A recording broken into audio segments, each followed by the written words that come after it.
So we're back pedaling here, just finishing going through this embankment here, through this swampy area. Here you can see one of the issues that happens with old railway grades. Obviously there's been an area here that probably this swamp flooded due to beaver work and did a number here on the grade here. You can see there's like a lot of grade that's been washed out here. You actually have to stand on the pedal and pump here. So this area has been cut. Looks like it's been reseeded as well. And so we're going through this cutting area. The sun looks like it's trying to pop out again. I think there's a little bit of rock work in here.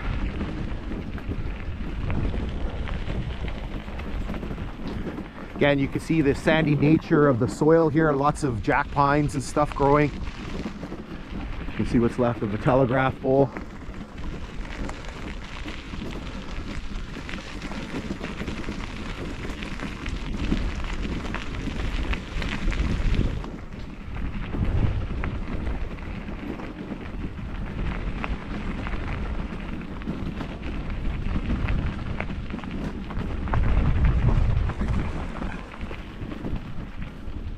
Again, you can see the beautiful, brilliant color of the tamaracks.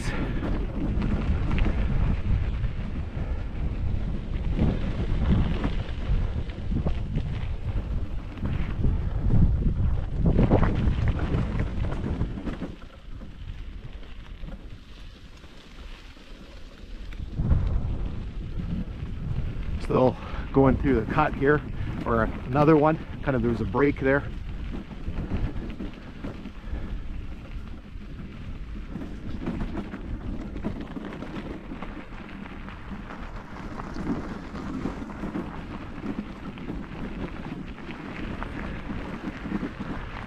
Looks like there's something here.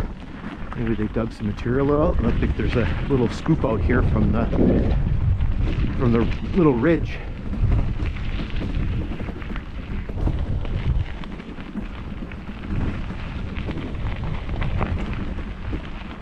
All right, let's maybe zip you ahead a little bit here. We've got this nice, somewhat flat, straight section here. Just enjoy the beauty of fall here in northwestern Ontario.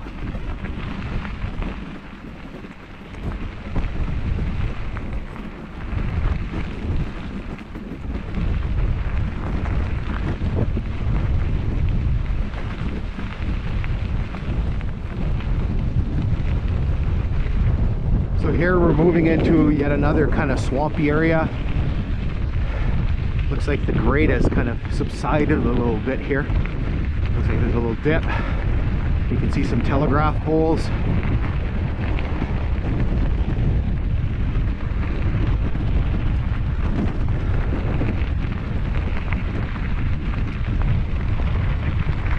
We got to be getting close to the end of our hike.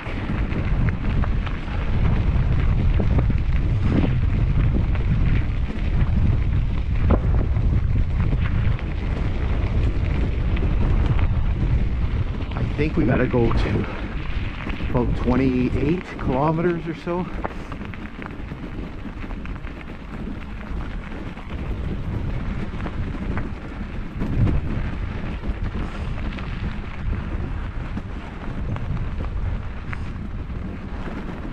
More moose country here. Oh,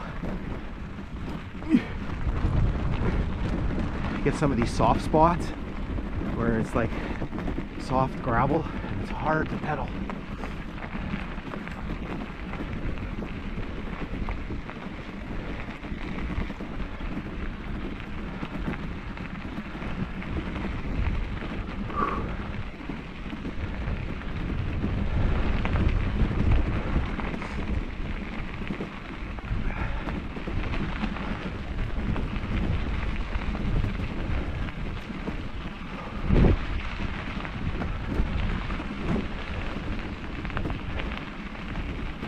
So a good little stretch of telegraph poles here.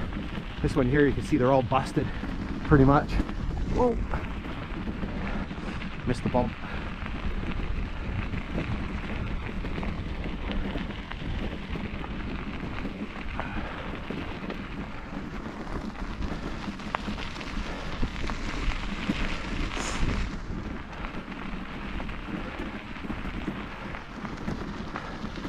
Those ones look more intact. The inside, those look like they have Brookfield or Hemingway or kind of greeny colored Dominion 42s on there. Those don't look like CD 145.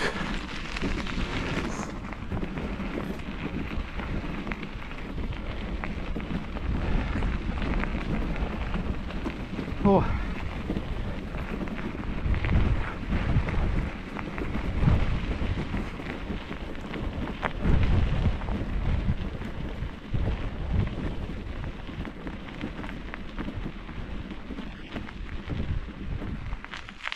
So the GPS is telling me I got 3 kilometers to go, which is probably right, because the GPS says 25 kilometers. Probably I said I think I needed to go to 28. So that's not bad. 3 kilometers is nothing.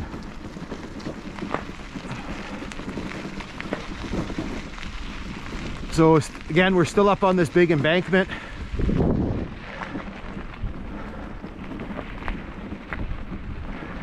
Kind of going through the swamp again. You can just see the beauty of all those tamaracks.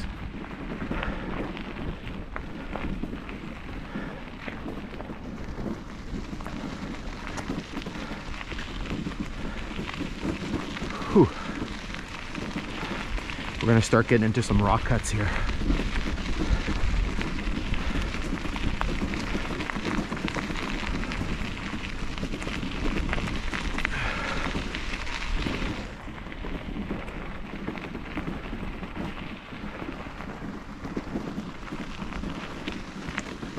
Another old logging road here, going that way.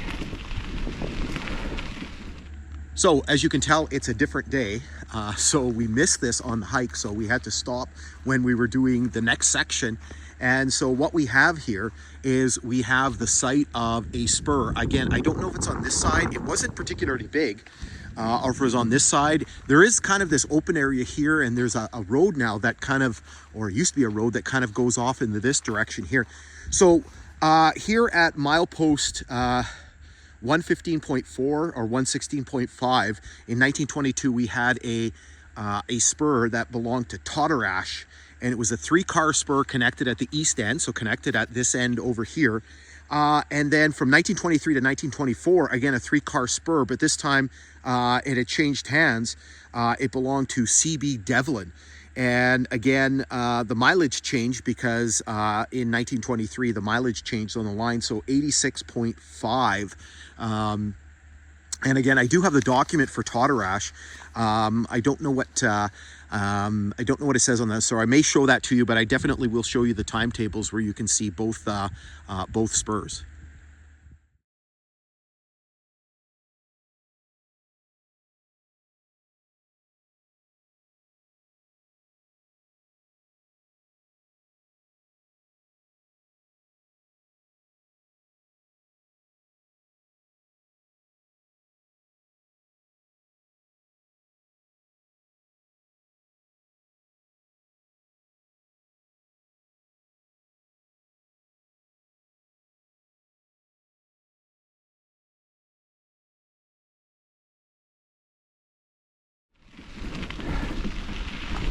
So we're getting into a cut here. Pretty high one too. You can see the tops there, gotta be 25 feet. It's pretty high. Again, you can see the sandy nature of the geography here with all of the jack pines and stuff that are growing.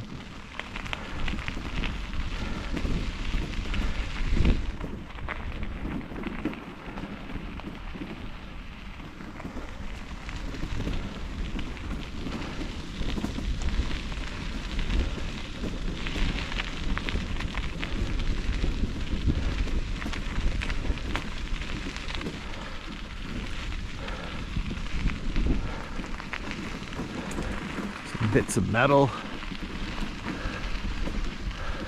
Telegraph pole up there, way up there.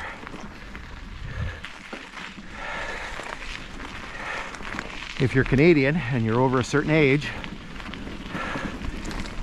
you will recognize and know when somebody says, look up, look way up. Another telegraph pole there, way up there. In case you don't know, that is from a children's show called The Friendly Giant. Another telegraph pole here. And again, just this cut continues here. So we're going through this long ridge here as we curve. So we're kind of curving around this ridge. And my bad driving here. Whew.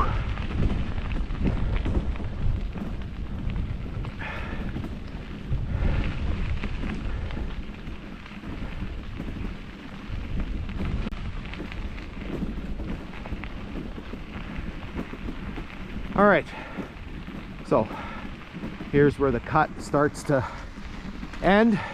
So maybe what we'll do is we'll pause here momentarily and we'll resume in a second. Here we go again. Oh, low bridge.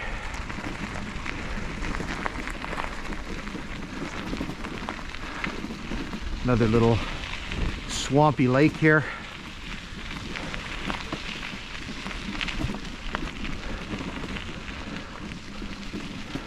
Again, just see the beauty of the tamaracks. They just add such a contrast to the look of everything.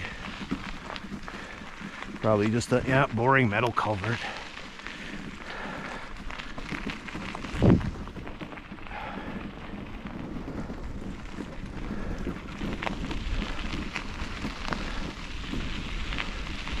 All right, we do have something interesting to take a look at. So, funny story before we get there. Another telegraph pole. When we were here in the beginning of July, this tree I think had just fallen down. Somebody has obviously cut it up, but it was literally blocking a good chunk of the grade. And I had forgot to bring my chainsaw, so I had to sit there with a handsaw and cut off enough of the branches that we could squeak. I cut the branches on some of those trees so we could squeak by. Fun times.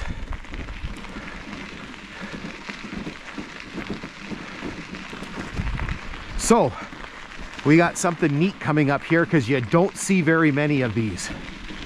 Not at all. And I have to say a big thank you to my friend Terry, who was with me on that July drive, and he's the one, because he was on the passenger side, he's the one that saw this. So right here somewhere, there's the mark. We have a double shot because we have a milepost marker. These things are so rare. You hardly ever see these things. So here's milepost 87. So again, that is the mileage on the Graham subdivision. And was neat when I stopped to get out, take a picture of this. We're going to go take a look. I'm going to show you a little clip of it. There's a telegraph pole right there, and there's a milepost marker on the telegraph pole as well. And again, that's just one of those weird things. We never see these milepost markers, and we literally have two of them all in the same spot. All right, so here is the telegraph pole, and you can see the milepost 87 marker on there.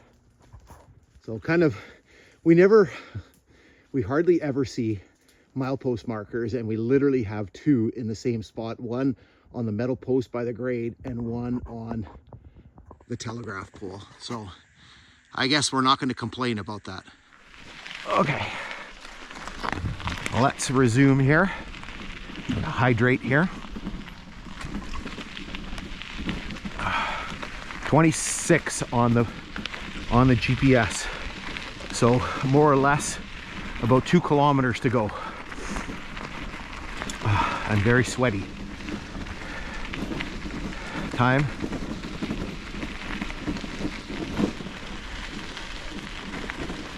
$12:19.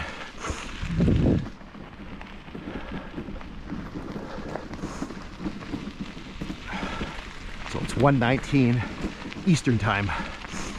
I always try to figure out where I'm at because then I have to drive home, and you know, I don't want to get home too late. My wife puts up with enough as it is, me going out on these hikes all the time.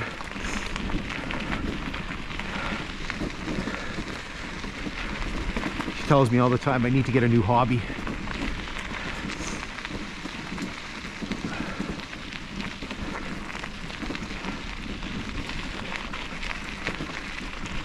Now, I hope I didn't miss it. There was a spot here where you need to stop and look at something. I did put a mark here. I don't know if I marked it on my GPS, but I did put a mark. Oh, it seems like it lightened up a little bit.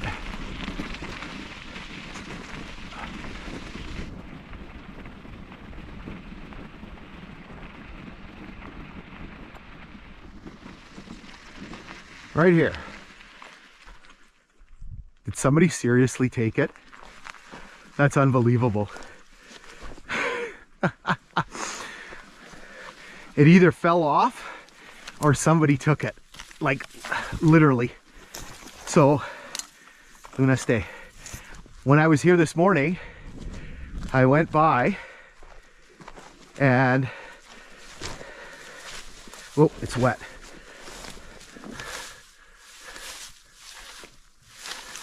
I put it right there. I didn't think anybody would take it. It must have been those two guys that, drove by, because I literally put it right here. There was an insulator.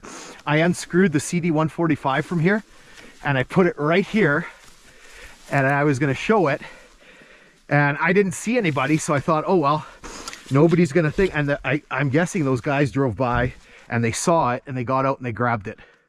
That's crazy. And I almost got wet twice now trying to go and look at it. Ah, frick. I should have just left it where it was.